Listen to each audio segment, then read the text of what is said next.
네, 오늘은 날조 본문 민수기 26장으로 말씀을 먼저 나누도록 하겠습니다. 민수기 26장의 흐름을 좀 확인해 보자면, 우리가 어디서 또 이것을 봤어야 하는 그런 장면이 다시 한번 나옵니다. 민수기 26장이면 좀 민수기도 많이 진행이 된 거죠. 민수기 1장을 우리가 떠올려야 합니다. 민수기 1장에 반복과 같다라는 느낌이 들어야 하는 것이죠. 인구조사를 하는데, 정확히 말씀드리자면 인구를 다시 한번 조사하는 거죠. 재조사하는 장면입니다. 1장에서 민수기를 시작하면서 인구조사를 하나님께서 시켜서 이스라엘 백성들의 그걸 계수하라고 명령을 하셨기 때문에 다시 한번 계수를 했던 거죠. 그래서 그런 장면이 등장하는 건데, 근데 그 이유에 대해서 다시 한번 하는 데는 다 이유가 있지 않겠습니까? 그 이유와 시점에 대해서 1절에서는 이렇게 설명합니다. 무엇이라고요? 연병 후에. 연병은 전염병이죠. 전염병. 즉 25장에서 있었던 이스라엘이 타락했던 사건 때문에 전염병이 이스라엘 이 모든 12지파를 휩쓸었던 것입니다. 이스라엘이 시딤이라고 하는 곳에 머무를 때에 이스라엘 백성들이 모압 여인들과 음행함과 더불어서 그냥 육체적으로만 음행했던 것이 아니라 바알부올이라고 하는 우상을 숭배함으로써 하나님께서 그렇게 싫어하시던 그 영적인 간음까지, 영적인 음행까지 하고 말았던 거죠. 이걸 바꿔 말하면 우상 숭배라고 하는 것이죠. 그걸 하고 말았습니다. 그것 때문에 하나님은 진노하셨고 그 벌로 인해 이스라엘 그 진영 내에 전염병을 보내셨습니다. 그것으로 이스라엘 남자만 24,000명이 죽었다라고 성경은 기록하고 있습니다. 그때 제사장 엘르아살의 아들이자 아론의 손자라고 할 수 있는 비느하스, 그 사람이 그런 극적인 순간에 그런 이렇게 활약이라고 하기엔 좀 슬픈 일이었지만 그 한 명과 그 미디안 여인을 죽이지 않았더라면 이스라엘 사람들이 더 죽을 수도 있었던 그런 순간이었습니다. 약 60만의 인구에서 24,000명이 죽은 거죠. 30분의 1에 순식간에 사라진 것입니다. 이것은 하나님께서 말씀하신 대적, 즉 이스라엘이 싸워야 할 대상과 싸워서 발생한 그런 것이 아니었어요. 전쟁을 해서 졌는데 24,000명이 죽었다 이런 게 아니라 외부하고 싸워서가 아니라 내부에서 일어난 소요로 인해 나온 결과였던 거죠. 물론 이제 그런 반란을 부추기는 모압이라고 하는 세력이 있긴 있었지만, 그러나 결국 죄의 값을 우선적으로 자기들이 받을 수밖에 없었던 것은 그 반란의 동조에서 넘어갔던 것들이 본인들이었기 때문입니다.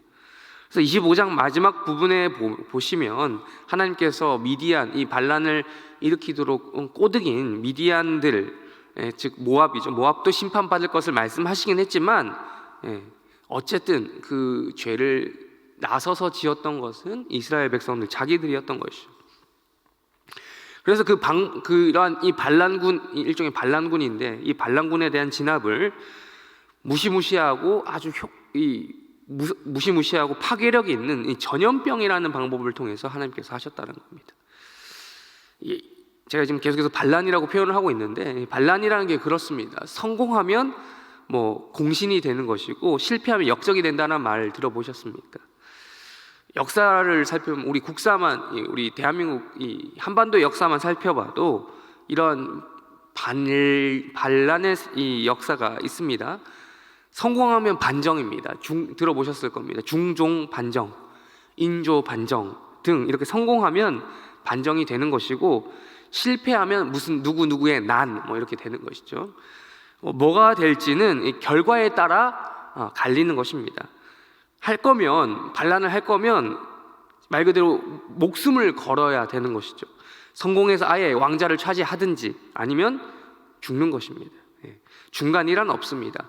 반란에 조금이라도 동조했다라는 것이 사후 발각이 되면 자기뿐만 아니라 아무 죄 없는 가족과 일가 친척, 삼족을 멸한다 이런 말 들어보셨죠?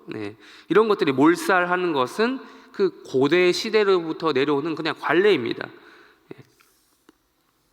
그래서 이스라엘이 일으킨 이 반란은 그런 면에서는 절대 성공할 수 없는 것이었습니다. 왜냐하면 반란을 할 거면 그 대상이 누구를 상대를 봐가면서 해야 되는데 성공 가능성이 있겠습니까? 하나님을 상대로 한 반란을 성공할 수가 없습니다. 그렇게 실패로 돌아가고 진압이 되었던 것이죠. 그렇다면 이제 남은 것은 무엇이겠습니까? 그들의 최후는 무엇이겠습니까? 반란을 일으키고 소요를 일으킨 그 군대만큼은 최소한 해산이 되어야 되는데, 이 거의 지금 오늘 이제 사건의 배경이 되는 이 바알 부올 사건은 거의 대부분의 이스라엘 백성들이 연루가 되었던 것으로 보입니다. 반란에 가담한 것으로 보입니다. 근데 전원 모두가 다 죽지 않은 것만으로도 감사해야 되는 상황인데, 그걸 넘어서 또 최소한 이 군대는 다 해산이 되어야 될 것 같은 상황 속에서 하나님께서는 오늘 민수기 26장에서 앞선 우리 1장, 아까 말씀드린 1장과 똑같은 흐름으로 다시 한번 이스라엘 백성들의 숫자를 계수하시는 겁니다. 세는 겁니다. 다시 한번 기회를 주시겠다라는 하나님의 뜻으로 보입니다. 그들을 군대로 다시 한번 보겠다. 반란군이었지만 그럼에도 불구하고 그들을 다시 한번 하나님의 군대로 보겠다라고 하는 하나님의 의지가 드러나 있는 장면을 우리는 확인할 수 있습니다. 그런 의미에서 26장 전체를 통해 하나님께서 이 이스라엘 백성들을 재정비하고 있는 것을 우리는 또 볼 수 있습니다. 그런데 이제 26장의 이 과정 속에서 우리는 흥미로운 사실을 또 하나 더 발견할 수 있습니다. 그들의 반란을 용서하는 것처럼 보이지만, 물론 이제 처벌을 받았죠. 사람들이 많이 죽었다고 말씀드렸습니다. 처벌을 받았는데 이제 아예 이들을 기록에서 없앤다거나 또 그러지는 않았던 것이죠. 26장 전체에서 인구 조사를 하면서 다시 한번 기록을 합니다. 왜 이렇게 인구의 변화가 생겼는지 확인을 하는 것입니다. 왜 1차 인구 조사 때보다 결국 인구가 줄게 되었는지 다 이스라엘 백성들이 반란을 일으킨 탓 때문이다라는 이야기를 하고 있는 것이죠. 그 반란 사유에 대해서도 일일이 언급을 하고 있는 것을 우리는 확인할 수 있습니다. 총 3번의 기록입니다. 먼저 9절과 10절 또 한번 읽어보겠습니다. 9절과 10절입니다. 시작. 느무엘과 다단과 아비람이라.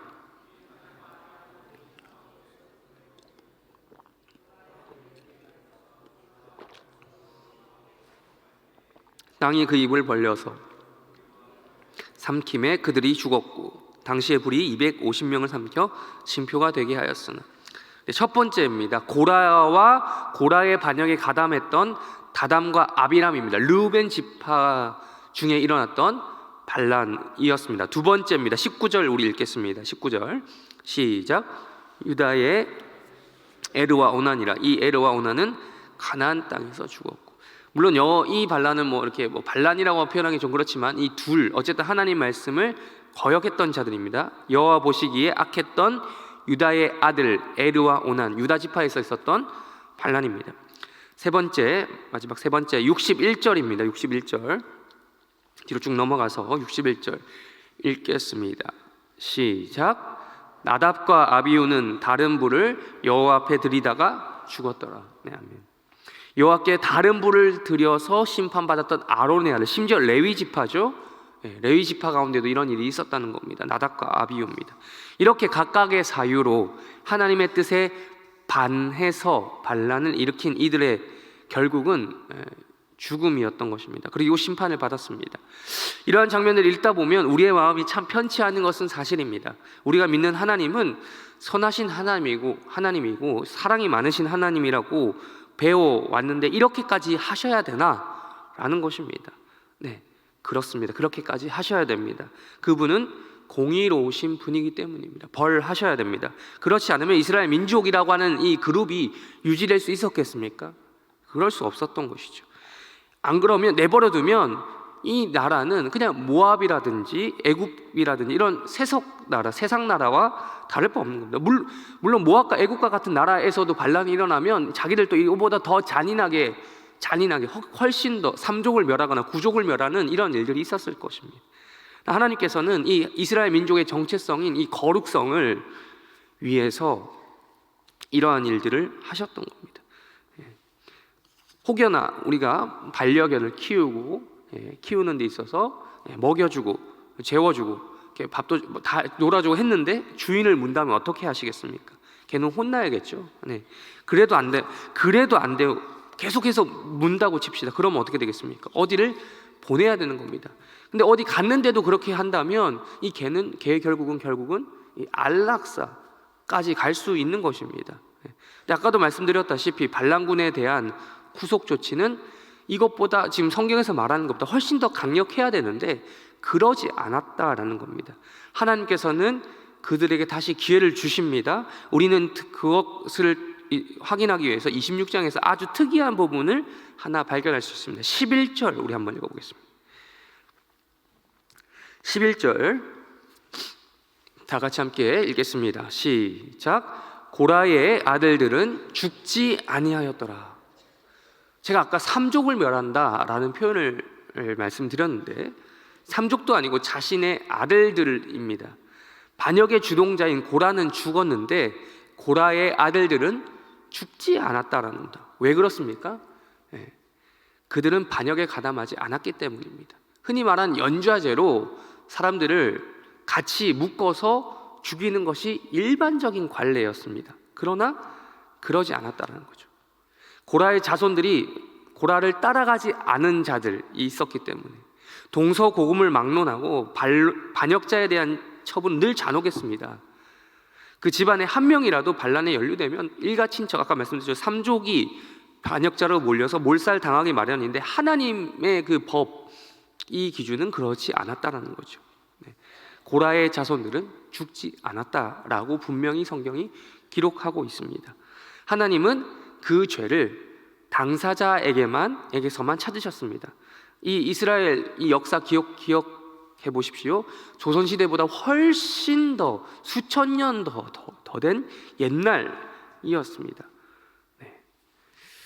그런 면에서 우리는 하나님이 얼마나 자비로우신 분인지 다시 한번 확인할 수 있다라는 것입니다. 오늘의 또 다른 날주 본문인 베드로전서 4장을 한번 읽어보겠습니다.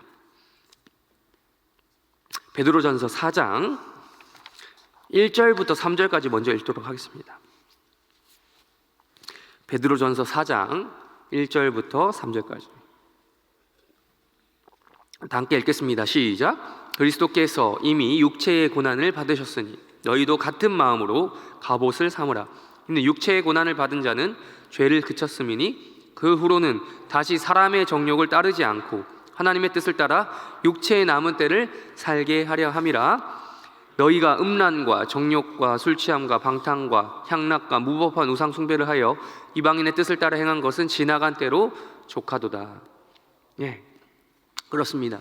이 말씀처럼 신약 시대를 살아가는 우리에게도 구약 이스라엘 백성들에게 있었던 반란의 사례는 얼마든지 있을 수 있습니다. 이상한 것이 아닙니다.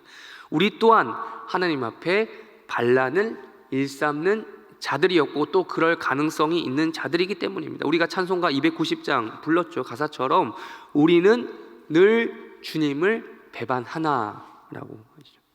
과거에도 배반했고 앞으로도 혹여나 상황이 조성이 되면 우리는 얼마든지 배반할 준비가 되어 있죠. 예수님께서 베드로에게 예고하셨던 너가 나를 부인할 것이다 라고 하는 장면이 우리가 그 시대를 살아보지 않아서 우리는 안 그렇게 살아갈 수 있는 것처럼 보이는 것이죠. 그렇습니다. 그러나 우리 예수님께서 우리를 위해 미래의 죄까지도 앞서 보시면서 이렇게 말씀하셨죠. 보시면 1절에 이미라는 표현이 나오죠. 이미 육체의 고난을 그래서 받으셨다라는 겁니다. 그로 인해 2절에서 이어서 말씀하고 있는 것처럼 우리는 다시 사람의 정욕을 따르지 않을 수 있게 되었다라는 것입니다. 예수 믿고 난 후로는 우리 남은 때인 즉 남은 인생을 죄를 안 짓고도 살 수 있게 된 가능성이 열렸다라는 거죠. 우리가 수요 성경 공부를 통해서 이제 이 부분 죄에 대해서 우리가 배우신 분들은 잘 아실 겁니다. 이제는 우리가 예수를 믿고 난 다음에는 죄를 짓기만 하던 인간이 타락하고 난 다음에 죄를 짓기만 하던 인간이 죄를 안 짓고도 살 수 있는 가능성이 열렸다라는 건데 이것이 정말 복 중의 복이요 축복이라는 것입니다. 혹시 이런 말씀을 드렸을 때 아쉬운 분이 계실지도 모르겠습니다. 새벽까지 기도하러 나오신 분들 중에는 저는 그런 분들이 거의 없다고 확신을 하지만, 이제 뭐 다 그렇다고 볼 수는 없는데, 주로 일주일에 한 번 교회 오는 걸로 만족하시는 분들 중에 간혹 보면 그게 아쉬운 그리스도인들이 있는 것 같습니다. 예수 믿기 전에 좀 더 즐겼어야 되는데, 뭐 이런 거죠. 그런 분들은 이제 다행히도 구원파로 안 가신 게 다행입니다. 구원파에 가면 그런 분들은 아주 정상적인 신앙인으로 인정을 해주거든요. 그러나 성경은, 오늘 베드로 사도는 우리에게 이렇게 말씀합니다. 예수님이 고난을 받으신 목적을 우리의 죄가 용서받았다는 것에서 끝나지 않고 이 땅에서 살면서 짓는 죄의 중단과 연결시키고 있다라는 겁니다. 이제는 더 이상 우리가 정욕을 따르지 않을 수 있게 되었다라는 것을 말씀하고 있습니다. 3절에서 이를 조금 더 자세히 설명하고 있죠. 3절, 지나간 때로 족하다라는 겁니다. 그렇습니다. 족합니다. 이미 과거에 지은 죄로 이방인의 뜻을 따라 행한 것이 있었죠. 분명히 우리 가운데 있었잖아요. 우상 숭배를 한 거 있습니다. 이스라엘 백성들처럼 했던 그 바알볼의 사건이 우리 가운데도 있었습니다. 음란과 정욕과 술 취함과 방탕과 향락으로 살던 것 있습니다. 그러나 그것은 과거로 족하다라는 거죠. 과거로. 더 이상 그렇게 살지 말라고 이 말씀을 우리에게 주시는 거예요. 하나님을 향한 무시무시한 우리의 죄, 우리의 반역죄는 예수님이 대신 짊어지시고 처형을 당하셨다라는 겁니다. 그러니 더 이상 하면 안 된다라는 것이죠. 반역을 하면 안 된다. 지나간 과거로 충분하다라는 것이죠. 지나간 때로 족하다라는 것이죠. 그러니 남은 인생은 우리의 그 반역죄를 뒤집어 쓰고 대신 억울하게 죽으신 그 예수님을 기억하면서 사는 삶이 되어야 한다는 것이죠. 그분의 뜻과 의지를 기억하며 남은 인생을 사시기를 주님의 이름으로 축원합니다. 구체적으로 어떻게 살아야 되는가 7절과 8절을 읽고 설교를 마무리하도록 하겠습니다. 7절과 8절입니다. 읽겠습니다. 시작. 만물의 마지막이 가까이 왔으니 그러므로 너희는 정신을 차리고 근신하여 기도하라. 무엇보다도 뜨겁게 서로 사랑할지니 사랑은 허다한 죄를 덮느니라. 아멘. 그렇습니다. 7절과 같이 만물의 마지막이 가까이 왔습니다. 예수님이 다시 오실 날이, 반대로 말씀드리면 우리가 예수님께로 돌아갈 날이 얼마 남지 않았습니다. 좋게 봐야 길어봐야 100년입니다. 얼마 남지 않았습니다. 그러므로 우리는 정신을 차려야 합니다. 정신 차리고 근신하여 기도해야 합니다. 이것이 우리 성도들에게 주어진 의무입니다. 오늘 새벽 예배에 기도하러 나오신 성도들 가운데 더 이상 하나님께 반역을 하면 안 되라며 정신을 차리고 근신하여 깨어 기도하는 복이 있기를 주님의 이름으로 축원합니다. 나아가 8절에서 말씀하고 있는 것처럼 무엇보다도 교회 공동체 안에서 서로 뜨겁게 사랑하는 자들이 되셔야 합니다. 그냥 대충 사랑한다고 하면, 말만 하면 사실 남의 인생에 별로 관심이 없어도 됩니다. 그냥 어떤 일이 있든 그냥 지나가면 되는데, 뜨겁게 사랑하는 사람은 남의 허물도 물론 함부로 얘기하라는 것이 아니라, 허물을 지적질하라는 것이 아니라 조심스럽게 정말 사랑하는 마음으로까지도 이야기할 수 있는 그런 자들이 되어야 됩니다. 그냥 사랑도 힘든데 뜨겁게 사랑하는 것은 너무 더 힘들잖아요. 그래서 우리가 기도하는 마음으로, 실제로 기도하는 마음으로 서로에 대한 조언과 격려와 사랑과 그런 충고들을 해줄 수 있어야 됩니다. 또한 뜨겁게 사랑하는 공동체는 감히 집단적으로 반역이라는 말을 입에 담을 수도 없는 그런 공동체입니다. 사랑 없다라는 것이 가장 극단적인 형태로 드러나는 것이 반역 아니겠습니까? 결국 사랑하지 않아서 그런 겁니다. 사랑하지 못해서 그런 겁니다. 그건 다 주님이 우리를 위해 죽으신 그 사랑을 알지 못해서 혹은 약화되어서 그런 것입니다. 바로 이 사랑의 특징이 무엇이라고 합니까? 8절에서 허다한 죄를 덮느니라 라고 말씀하고 있습니다. 그런 정도의 사랑을 하시는 우리 성도들의 하루가 되기를 주님의 이름으로 축원합니다. 우리가 잊지 말아야 될 것은 하나님께서 고라의 아들들을 죽이지 않으셨던 것을 기억하는 것입니다. 반역자의 집안이었던 고라의 아들들은 살아서 하나님을 경외하며 찬양하는 직업을 가졌다라고 시편을 보면 확인할 수 있습니다. 우리 해림교회 성도들 가운데 오늘 이 하루 뜨거운 하나님의 은혜와 사랑이 남에게 나누어 줄 정도로 충만하게 넘치기를 바라며 설교를 마치겠습니다. 주기도문으로 각자 기도하다가 때가 되면 돌아가시길 바랍니다. 기도하겠습니다.